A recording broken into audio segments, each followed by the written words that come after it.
From Monday, January 12th through Wednesday, January 14th, students at Upper St. Clair High School took their midterms. Midterms became a part of the curriculum at the high school in 2004 and typically count for 10% of a student's grade for the semester. I met with some students to ask them how they prepared for finals. I used Quizlet links when I'm blended schools, did all the study guides, did all the work that our teachers gave us. A lot of flashcards and just reviewing my notes.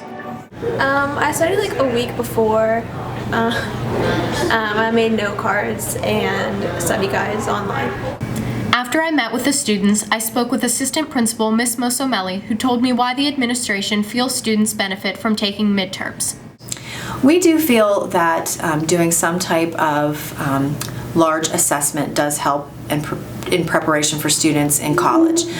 We know that some universities are moving away from finals and midterms and that they are putting into place more problem-based assessments. However, we do feel that the practice of studying and preparation does in fact help students be prepared.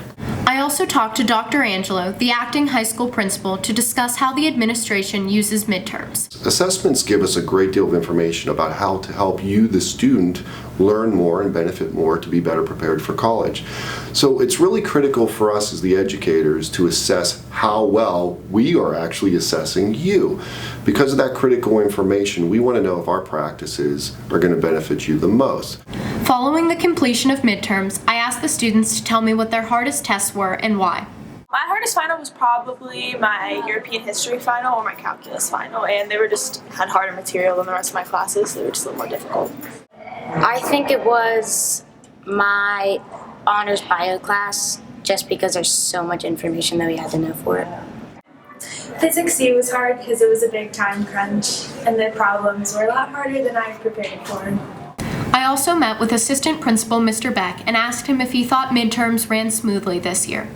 Yes, I do think midterms did run as smoothly as they possibly could. There's always a hiccup every once in a while, but even when that happens or transpires, teachers, students, our aides, and our administrators were kind of all in it together and really did make the process as smooth as possible. In addition to midterms, Upper St. Clair High School students will also take finals in June to assess their knowledge from the second semester. This has been Kelly Connor for USC Update.